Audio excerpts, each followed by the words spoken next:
Et notre invité ce matin est Luc Carvounas, député du Val-de-Marne, candidat à la tête du Parti socialiste. Jean-Michel Apathy. Bonjour Luc Carvounas. Bonjour. Beaucoup d'interrogations encore autour de la contamination du lait pour nourrissons. Le producteur Lactalis est en cause, la grande distribution est en cause. Le gouvernement a-t-il fait tout ce qu'il devait faire dans cette histoire? Quelle est votre opinion et quelles sont vos réflexions, Luc Carvounas? Moi, j'ai envie de vous dire, malheureusement, comme tout citoyen, d'abord, cela touche à des nourrissons. C'est une question sanitaire, mais pour les tout petits. Donc, déjà, c'est grave. Ensuite, on se rend bien compte qu'un problème sanitaire, quasiment, on chasse un autre d'une décennie à l'autre, et qu'à chaque fois, on se dit, ça ne recommencera pas, on fera en sorte que les choses soient mieux contrôlées. Moi, je crois Qu'est-ce qui n'a pas sincèrement, marché, là? moi, je crois sincèrement qu'il y a un problème au niveau du producteur. En France, dans les grandes boîtes de production, c'est elles qui font elles-mêmes leur contrôle. D'abord parce que l'État aujourd'hui n'a pas assez de fonctionnaires à la DGCCRF, la répression des fraudes, pour pouvoir contrôler tout cela. Donc, en fait, l'autorégulation est portée par le producteur. Et puis ensuite, donc, dysfonctionnement à ce niveau-là, je pense qu'il faut regarder de quelle manière ce contrôle doit être fait.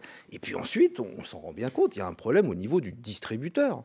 Moi, j'ai entendu, comme vous, j'imagine, le ministre Bruno Le Maire dire qu'il va imposer le contrôle code barre, vous savez, à la caisse pour qu'on soit sûr qu'il n'y aura pas de difficultés. Et les distributeurs reçus hier en convenaient. Oui, moi, je vous dis, ici ce matin, il y a déjà une enseigne Monoprix qui l'a déjà mis en place. Ce qui veut dire que lorsque l'on a pointé du doigt d'autres distributeurs, parfois il y a une erreur humaine de bonne foi. Mais il y a aussi peut-être... et puis voilà, c'est l'opinion publique qui pense cela aussi de temps en temps, une suspicion sur la recherche du profit à tout crin, où on ne fait pas le job au niveau du point de distribution pour retirer les boîtes. Après, je ne veux pas être trop long sur cette question, mais quand le ministre l'a aussi dit, on va contrôler 2600 points de distribution. Vous savez combien il y a de points de distribution en France? 13 000. Donc 1 sur 5. Donc c'est un peu le tirage au sort. Je crois qu'il faut mettre des règles claires. Et je pense que c'est le rôle, pour le coup, de l'État, qu'il soit intrusif, dirigiste sur les grandes boîtes et sur les distributeurs. Donc vous dites, que beaucoup de gens dans la grande distribution, pour des raisons de profit, n'ont pas mis en place des systèmes qui auraient pu permettre d'éviter ça. Et si c'est le cas, il faudra sanctionner. Commission d'enquête parlementaire ou pas? On ne va pas commencer à faire de la politique politicienne. Moi, moi, je suis un parlementaire. Sur ces questions sanitaires, je pense que cette question, elle est ni de gauche ni de droite, elle est de bon sens. Et j'attends du gouvernement qu'il prenne des mesures, qu'il prenne des sanctions, s'il doit y avoir des sanctions, et surtout qu'on mette enfin en place, avec beaucoup de volonté politique, un système qui fasse que cela ne se reproduise pas. Et vous savez, in fine... mais on va me dire encore, ça y est, le socialiste veut recruter des fonctionnaires. À mon sens, comment l'État pourra faire son job? C'est pas en supprimant des fonctionnaires, c'est en recrutant plus de fonctionnaires à Bercy, à la DGCCRF, pour faire le boulot chez les distributeurs et chez les grandes boîtes. Des poursuites pénales? Poursuite pénale, ça passe. On attend d'avoir les conclusions. Aujourd'hui, l'État prend les choses visiblement à bras-le-corps. On attendra d'avoir les intentions. Moi, je ne vais pas commencer à être dans l'incantation. Je vous ai dit ce que j'en pensais. Un autre débat est actuellement présent devant nous. Il concerne l'immigration. Puisque vous êtes candidat au poste de principal dirigeant socialiste, vous allez nous dire ce que vous pensez, notamment de cette phrase qu'Emmanuel Macron a prononcée hier à Rome. Sur ce sujet, vous savez, il faut se garder des faux bons sentiments. Il faut se garder de toute brutalité. Et il faut avoir cette exigence chevillée au corps. Alors il faut se garder des faux bons sentiments, soyons pragmatiques en matière d'immigration, dit Emmanuel Macron. Donc le président de la République visait le prix Nobel de littérature, si on comprend bien. D'une certaine manière, voilà, c'était directement à lui. Oui. Le Clésio qui a publié une De la même manière, vous savez, depuis 8 mois, quand l'INSEE dit que l'impôt ménage en France va augmenter de 4,5 milliards, vous avez Christophe Castaner... Restons sur l'immigration. Non, mais c'est important ce que je vais vous dire. C'est que dès qu'on n'est pas d'accord avec ce pouvoir en place, c'est de la faute des autres qui n'ont rien compris. Est-ce que vous avez trop de bons sentiments en matière d'immigration, Luc Carvounas? Non, mais moi je vais de pragmatisme. Est-ce qu'on peut accueillir tout le monde? Écoutez, chacun porte sa part, à commencer par ma collectivité lorsque nous avons eu à devoir accueillir des réfugiés. Moi, je vais vous dire, je vais profiter de ce plateau pour réitérer ma demande de retrait de la circulaire du 12 décembre dernier. Vous savez, cette circulaire qui marque noir sur blanc dedans la création d'une brigade mobile. J'ai demandé au ministre de l'Intérieur ce qu'il entendait par brigade mobile, qui va rentrer dans le champ du logement d'urgence et donc dans le champ du social. Aujourd'hui, on attend un texte qui va être présenté au Conseil des ministres fin février. Je vois qu'il y a des remous même dans la majorité. On mélange un peu tout, excusez-moi, donc vous demandez le retrait de... Moi je demande le retrait de la circulaire parce que Jean-Michel Apathy, ça n'a jamais existé dans l'histoire de la Ve République. Sur la loi elle-même, 21 février, comment on régule l'immigration. Christophe Castaner était notre invité hier et il parlait de l'immigration comme ceci. Je crois qu'il faut faire la différence entre justement les réfugiés. Ceux qui, comme le Clésio, il le raconte, ont dû fuir des territoires de guerre pour survivre. Et il nous faut les accueillir et mieux les accueillir. Puis ensuite, il y a l'immigration économique. C'est un faux rêve qu'on vend à ces gens-là de leur dire, si vous avez la possibilité, en passant par la Libye aujourd'hui, de venir en Italie, en France, vous allez trouver le bonheur. Ça n'est pas le cas. Ça n'est pas le cas parce que nous ne sommes pas en mesure, en capacité de bien accueillir 1 million de personnes qui actuellement sont en Libye. Migrants politiques, migrants économiques, est-ce que vous acceptez cette distinction ? Déjà, il oublie ceux qui seront demain les migrants climatiques. Moi, j'aimerais qu'on ait un vrai débat à l'occasion de cette loi sur le sujet et que la France porte sa part. Moi, je compare ce que nous faisons aujourd'hui en France sur l'accueil des autres vis-à-vis d'autres pays beaucoup moins riches que nous et qui font, eux, le job. Est-ce que vous acceptez la différence entre migrants politiques et migrants économiques ? Moi, j'accepte cette différence, mais je veux surtout un débat. Mais vous acceptez la différence, on ne peut pas les traiter de la même façon. Il faut que l'on regarde d'abord comment on peut aider sur un co-développement à l'international avec les pays méditerranéens pour faire en sorte que les personnes qui veulent quitter leur pays pour des raisons économiques, on puisse aider au co-développement. Ça, c'est un autre sujet. Mais aujourd'hui... Mais accepter cette distinction, c'est exactement ce que dit la circulaire Collomb. Non, moi, je suis moi, je demande le retrait de la circulaire Collomb. Alors qu'elle dit ça. Je demande le retrait de la circulaire Collomb qui donne l'ordre à des fonctionnaires de préfecture d'entrer dans le logement d'urgence pour trier les migrants. Et quand le président de la République nous annonce la main sur le cœur au mois de juillet dernier qu'il ne veut plus voir de personnes dormir dans les bois, etc., moi je lisais ce que disait la présidente du Secours catholique, que au contraire, cette circulaire va provoquer une telle défiance que les associations ne pourront plus faire leur job, donc les associations ne pourront même plus travailler avec les services de l'État. Et aujourd'hui, ce que je constate avec cette circulaire, c'est que c'est la ligne dure qui l'a emporté à Beauvau. 8h40, vous restez avec nous bien sûr. Voici l'essentiel de l'info avec Edwige Coupez. Et on revient sur l'affaire Lactalis. Vous ne vous prononcez pas en tant que député PS. Les Républicains, eux, réclament une commission d'enquête parlementaire. Les parents, quant à eux, les parents des victimes, envisagent de porter plainte contre les distributeurs après la vente de près de 2000 produits potentiellement contaminés. Le ministre de l'économie réclame, lui, des garanties pour que cela n'arrive plus. Bruno Le Maire convoque le PDG de Lactalis cet après-midi. Faut-il une loi pour lutter contre les fake news en période électorale ? C'est ce que veut Emmanuel Macron. Il l'a annoncé lors de ses vœux à la presse. Une initiative qui est saluée par 8 Français sur 10. C'est le résultat d'un sondage Odoxa Densu Consulting pour France Info et Le Figaro. Ultime réunion aujourd'hui entre Édouard Philippe et les élus de Nantes et de Loire-Atlantique avant la décision finale sur Notre-Dame-des-Landes à la fin du mois. Si le projet est abandonné, l'État devra verser de grosses indemnités au concessionnaire Vinci. Alors pour y échapper, le gouvernement envisage, selon les informations de France Info, de contester le contrat sur le plan juridique. Pas question pour Donald Trump d'accueillir des migrants venant de pays de merde. C'est l'expression fleurée employée par le président américain pour désigner Haïti, le Salvador et des pays africains. Des propos tenus hier lors d'une réunion avec des sénateurs républicains et démocrates, et la Maison-Blanche n'a pas démenti. France Info. Luc Carvounas, député du Val-de-Marne, candidat à la tête du Parti Socialiste, et l'invité de France Info, Jean-Michel Apathy. Vous êtes candidat, vous avez des concurrents, c'est normal. Ça, c'est normal, a priori. Voilà, jusqu'à-là, rien de neuf. Et on va les écouter, si vous voulez bien. On va écouter dans l'ordre Stéphane Le Foll et Olivier Faure.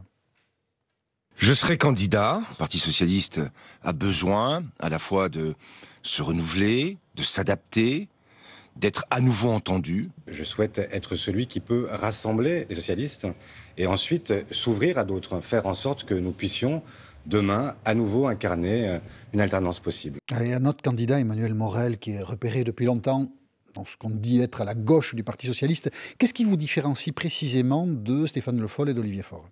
Écoutez, c'est très simple, mon parcours.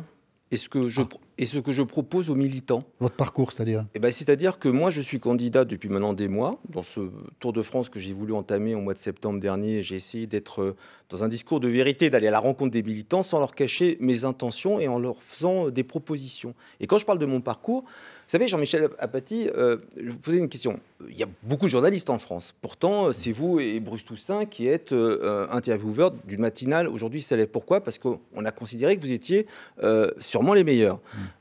Aujourd'hui, on a plusieurs candidats pour relever le gant. Non, pour relever le gant. Pour le Jusqu'ici, ça va. Ouais, pour relever le gant. Jusqu'ici, on vous je vois pas bien la comparaison. J'y arrive. C'était mes bons voeux de début d'année. Non, mais plus sérieusement, aujourd'hui, je suis candidat pour restructurer le Parti socialiste. Et je suis candidat pour emmener les socialistes jusqu'aux élections municipales. Mais qu'est-ce qui vous différencie? Je vais vous le dire. Moi, je suis militant socialiste. Pourquoi je voterai pour vous plutôt que pour l'autre? Quand il faudra réorganiser le Parti socialiste, il vaut mieux avoir peut-être dans son parcours avoir été secrétaire de section, premier secrétaire fédéral et secrétaire national, pour bien connaître les arcanes du fonctionnement de ce parti. Stéphane Le Foll, il est connu. Quand on parle beaucoup des territoires en ce moment, et qu'il faudra aller parler à des maires, à des conseillers départementaux, des conseillers métropolitains, il vaut mieux peut-être avoir été maire, vice-président d'un département, vice-président de la métropole du Grand Paris. En gros, je suis en train de vous dire que ce que je propose, c'est à la fois un programme, mais c'est aussi un savoir-faire aux militants. Il n'y aura pas erreur sur la marchandise. J'ai une expérience et c'est ce que je veux mettre au service de mon parti. Alors, Michel Sapin, qui était notre invité mercredi, lui s'est demandé s'il n'y avait pas beaucoup d'ego dans cette histoire. Et il le formulait de la manière suivante. Il ne faut pas que cette profusion de talents ou ces volontés d'être présent dans ce débat aboutissent à des différenciations qui ne seraient pas des différences de fond. Profusion ne doit pas être différenciation, comme certains aujourd'hui l'écrivent dans la presse, guerre des égos.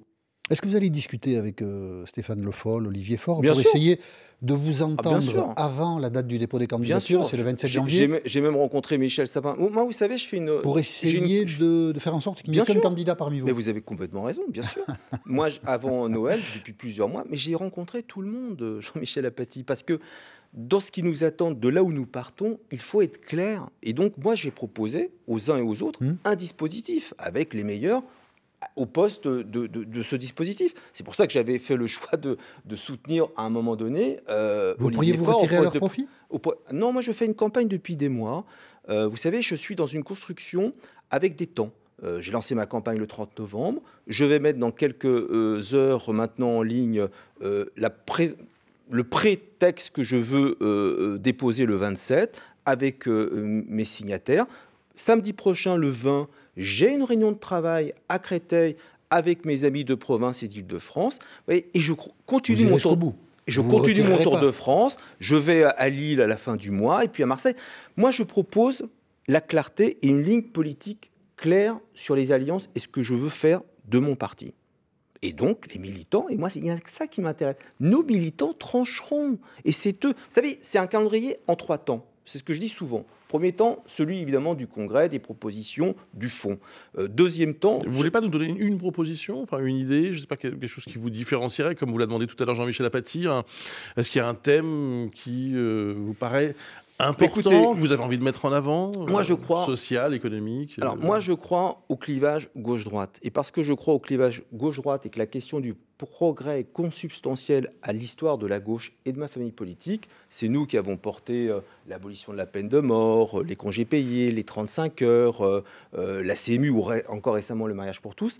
Je définis comme cap et comme méthode pour les militants socialistes et les militantes l'idée que le progrès peut être partagé par tous, sans opposer progrès technique, scientifique. Oui, concrètement alors ? Et concrètement, moi je définis l'idée que nous puissions, sur un socle avec des partis politiques rose, rouge, vert, nous adosser sur une méthode et nous ouvrir. C'est pas très concret. Hein. Nous ouvrir, mais oui, mais Jean-Michel Apathy. C'est un peu une mesure concrète que vous attendiez. Je sais pas, si vous voulez que nous parliez, je sais pas, de logement, de pouvoir d'achat, de chômage, sur le pouvoir d'achat. Est-ce que vous avez une idée, une envie sur le pouvoir d'achat mettre sur la table? Sur le pouvoir d'achat, par exemple, je propose de lever la TVA sur les produits de première nécessité, comme sur les consommations d'électricité ou d'eau. Sur le pouvoir d'achat, je propose de reprendre complètement le code général des impôts, qui est l'homme malade de ce pays, en s'attaquant notamment aux 457 niches fiscales qui représentent plus de 100 milliards d'euros par an, plus que ce que rapporte le revenu,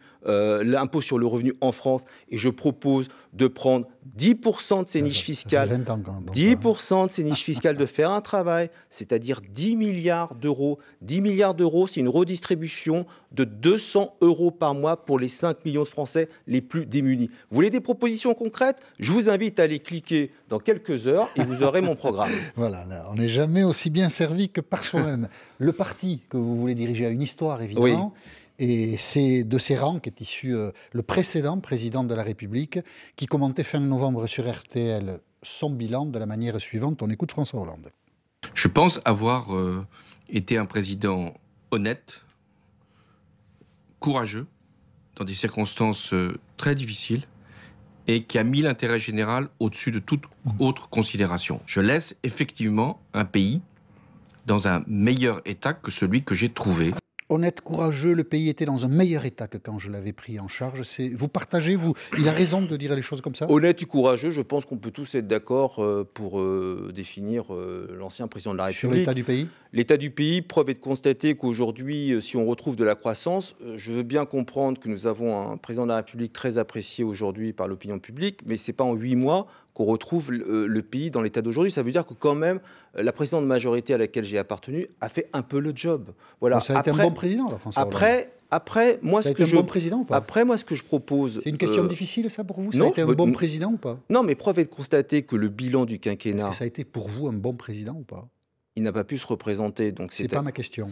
Il n'a pas pu se représenter. Mais je ne suis pas là pour distribuer des bons et des mauvais points. Moi, ça vous embête un peu? Non, ça ne m'embête pas. C'est que ce travail-là, d'introspection des 5 dernières années, il faut le faire avec les militants, sereinement, ouvertement. Mais si on commence avec vous? Moi, je vais vous dire. Ça a été un bon président ou pas un bon président? Pour moi, je considère qu'à partir du moment où le président de la République sortant ne peut pas se représenter, où je considère que nous sommes passés de près de 300 députés à 28, qu'il y a eu trahison sur trahison dans tout ce quinquennat au plus haut niveau de l'État et des dérobades, moi je considère que le bilan de ce quinquennat sur le plan politique est mauvais. Que je propose aujourd'hui, un diagnostic serein de pourquoi on en est arrivé là. Et ma candidature, Jean-Michel Apathy, par rapport aussi à d'autres candidatures, c'est une candidature de rupture avec le passé, de changer un peu les choses, changer les pratiques, c'est changer les visages. Vous n'espérez pas le soutien de François Hollande? Mais je ne le lui demande pas. Vous l'avez rencontré? J'ai rencontré le président de la République ancien. Oui, je l'ai rencontré. Mais moi, je fais une campagne en rencontrant tout le monde. S'il vous appelle pour vous dire, je vais te soutenir, vous lui dites, ouh là là. Surtout, François, fait pas ça. Non, mais je vais vous dire, je trouve respectueux quand on est en campagne pour le poste de premier secrétaire du Parti socialiste, avec l'histoire que cela sous-entend, d'aller expliquer la démarche à tout le monde. Pour autant, moi, je ne demandais le soutien à personne. Les soutiens, mes soutiens, vous les aurez le 27 janvier prochain en bas de la motion que je présente. Vous restez avec nous, bien sûr. 8h50, l'essentiel de l'info de Edwige Coupez. Des débrayages ce matin dans les prisons françaises à l'appel du syndicat majoritaire UFAP-UNSAPO Justice pour dénoncer l'agression extrêmement violente hier à la prison de Vendin-le-Veil dans le Pas-de-Calais. Un détenu islamiste a blessé 3 surveillants à coups de ciseaux et de couteaux. Ancien d'Al-Qaïda, il est soupçonné d'avoir formé les pilotes du 11 septembre. Le PDG de Lactalis, convoqué cet après-midi à Bercy, il doit s'expliquer sur le scandale du lait contaminé. Pour l'ONG Foodwatch, sur France Info, il faut très vite établir les responsabilités pénales de chacun, de Lactalis, mais aussi des distributeurs. L'ONG lance d'ailleurs une pétition pour qu'ils rendent des comptes après avoir vendu des lots interdits. Un nouvel impôt, plus juste, pour compenser la suppression de la taxe d'habitation. C'est ce qu'a annoncé peut-être un peu vite la ministre Jacqueline Gourault hier soir dans l'émission Question d'info sur France Info. Elle a fait marche arrière ensuite sur Twitter, confirmant que la taxe d'habitation était bien définitivement abolie et qu'elle ne serait pas remplacée. Début de l'Euro de handball en Croatie avec un match de prestige. Ce soir, France-Norvège, la même affiche qu'en finale du mondial l'an dernier. Les experts avaient alors décroché le titre. Cette fois, ils visent un 4e sacre européen. France Info. Luc Carvounas, qui est député du Val-de-Marne, candidat à la tête du Parti socialiste, et l'invité de France Info, Jean-Michel Apathy. Des femmes, sans précisément Catherine Deneuve en était l'une des principales, ont réclamé le droit d'être importunées. C'était un appel signé dans le journal Le Monde cette semaine. On va voir un extrait de la phrase publiée que je vais lire. Cette fièvre à envoyer les porcs, entre guillemets, à l'abattoir, loin d'aider les femmes à s'autonomiser, sert en réalité les intérêts des ennemis de la liberté sexuelle. Elles redoutent une espèce de moralisme, ces femmes-là. Est-ce que vous partagez leur opinion et leur manière de voir les choses, Luc Carvounas ? Je vais vous dire, j'ai été déçu. Déçu parce que Catherine Deneuve est une formidable actrice, une personnalité reconnue par tous les Français. Et l'avoir signé ce texte à un moment où, au contraire, chacune et chacun a pu constater que, enfin, sur ces questions d'agression ou d'abus sexuels, la parole se déliait sur les questions d'égalité femmes-hommes. Revenir sur le devant de la scène au travers de ce type de texte en disant finalement que tout continue comme avant, c'est pas l'idée que je me faisais de Catherine Deneuve. Voilà. Donc je préfère avoir en mémoire pour moi la comédienne que la signataire de cette tribune, que je trouve un peu déplacée. Donc vous ne partagez pas l'esprit de cette tribune, c'est ce que l'on comprend. Christophe Castaner, hier, mettait en garde tout de même, disait-il, réfléchissons à ce qui se passe autour de cet appel et de ce que cela peut provoquer. On écoute le ministre chargé des relations avec le Parlement. Quelle est la limite d'une société qui devient de plus en plus standardisée, où des mots sont interdits, où l'humour est interdit, où la blague potache peut être interdite. Moi, j'ai toujours peur de la standardisation des comportements, du modèle unique de comportement, une sorte d'américanisation que l'on connaît, où jamais un homme aujourd'hui peut prendre un ascenseur avec une femme. Je pense que notre société a besoin d'un débat apaisé là-dessus. Est-ce que ça, c'est un risque, la standardisation des comportements, politiquement correct? Non, mais je ne sais pas ce qu'il est en train d'expliquer. Vous savez, à un moment donné, sur des questions de société extrêmement importantes, où justement les lignes bougent, la stratégie du « et en même temps », ça ne fonctionne plus, quoi. Donc, essayer de dire, oui, il faut accompagner les femmes ou les hommes qui sont victimes d'abus et en même temps entendre ce qui se passe par ailleurs dans le texte signé par Catherine Deneuve, ça ne fonctionne pas. Ce n'est pas audible dans l'opinion publique. Voilà, à un moment donné, notre société, moi, je suis un sujet homme sensible. Hein, je suis un homme de gauche, je suis pour l'égalité. Il s'est passé quelque chose d'extrêmement important cette fin d'année dernière. Il faut au contraire relever le gant, essayer de comprendre, donner des moyens. Vous savez, aujourd'hui, dans tous les commissariats de France, il n'y a pas un fonctionnaire de police dédié pour enregistrer les plaintes. Le premier problème de ces femmes qui peuvent être les victimes, c'est que même si elles voulaient faire la démarche, elles ne peuvent même pas faire la démarche institutionnelle au travers d'un commissariat. Donc moi, je laisse Christophe Castaner sur ses analyses un peu fumeuses, sur une question comme celle-là. Vous vous définiriez comme féministe, vous ? Mais complètement. Et d'ailleurs, dans les propositions concrètes, je propose une nouvelle gouvernance pour le Parti socialiste, avec un premier secrétaire national qui ne soit pas seul à diriger, mais avec 3 premiers secrétaires nationaux, dont un premier secrétaire ou une première secrétaire nationale déléguée aux questions de l'égalité femmes-hommes, pour que ce soit dans le patrimoine génétique de la future cartographie politique que je propose pour mon parti. On note d'ailleurs, mais là vous n'en êtes pas responsable, qu'il y a 4, il y en aura peut-être 5 candidats à la tête du Parti socialiste. Ça, je suis d'accord avec vous. Et en même temps, c'est moi qui vais le faire. Il y a à peine 10 jours, tout le monde disait qu'il y avait une formidable candidature femme qui pouvait balayer tout sur son chemin. Elle n'y est pas allée et maintenant on nous fait le procès qu'il n'y a pas de femme. C'est compliqué pour nous. Hein. C'est un constat. Et alors, est-ce qu'on vous a pris la main dans le sac du sexisme, Luc Carvounas? On se pose la question, vous êtes passé sur RTL il y a une dizaine de jours. Le Lab d'Europe 1 a repéré, et donc on a vérifié ça, on va vous présenter le montage, que vous parlez des hommes d'une certaine façon et d'une femme d'une autre façon. On vous écoute, Luc Carvounas. Gérard Collomb, Emmanuel Macron et Édouard Philippe, Christophe Castaner, Jean-Christophe Cambadélis, un certain Richard Ferrand. Moi, je me suis exprimé sur Najat. J'ai toujours dit que c'est une femme qui a beaucoup de qualités. J'imagine pas cet avenir de la gauche française sans la présence en son sein de Najat. Voilà, alors c'est Najat et les hommes, ils ont droit au nom et au prénom. Oui, mais moi, ça m'a fait sourire ce tweet du Lab Europe 1. D'abord, le Lab Europe 1, je ne sais pas ce qu'ils ont avec moi, mais dès que j'ouvre la bouche, il me faut un procès d'intention. Mais c'est pas grave. Ah là, c'est pas un procès d'intention. Vous citez le nom et le prénom des hommes et le prénom des femmes. Et pourquoi ça m'a fait sourire? C'est quoi le distinguo? C'est que je parle d'une amie avec qui on a convenu pendant les fêtes de Noël de dîner ensemble avec nos moitiés respectives. Les autres ne sont pas des amis. Donc c'est vrai, parfois, quand on parle d'amis, on l'appelle par son prénom. À l'instant, Bruno Le Maire, le ministre de l'économie, qui indique sur BFM TV qu'il n'y aura pas de nouvel impôt. Tout ça après le petit cafouillage qui s'est produit avec Jacqueline Gourault, qui avait dit que la taxe d'habitation serait remplacée par autre chose. Vous le croyez ? Non, parce que je vais vous expliquer quelque chose, je suis sûr que vous vous en êtes rendu compte. Dans l'avis du Conseil constitutionnel, vous savez que le gouvernement avait très peur que la question de la TH supprimée mais pour 80% des contribuables pouvait être retoquée par le Conseil constitue. Le Conseil constitue a laissé passer la feuille de route du projet de loi de finances, mais à une seule condition, qu'à 2020, tous les contribuables ne payent plus l'impôt sur la taxe d'habitation. Ce qui veut dire qu'aujourd'hui, le formidable coup de com' du président de la République pendant sa campagne, pour qu'il puisse ne pas se faire retoquer par le Conseil constitutionnel, il a une obligation de trouver quoi ? Trouver de l'argent. Et l'argent, il ne l'a pas. Et donc, à partir du moment où on a fait un joli coup de com' en disant d'un côté, on supprime la TH, ce que dit la ministre Gourault, qui est une femme honnête, que je connais bien, je l'ai côtoyée au Sénat, elle a raison. Il faut à un moment donné le 1 pour 1, 1 euro pour 1 euro que l'État a évoqué. Il ne pourra pas le trouver. Donc, à toutes celles et tous ceux qui nous écoutent, la taxe d'habitation, certes, elle sera supprimée, mais certes, il y aura un nouvel impôt pour remplir les caisses et permettre aux collectivités l'autonomie fiscale. Merci beaucoup, Luc Carpenas. Bonne journée.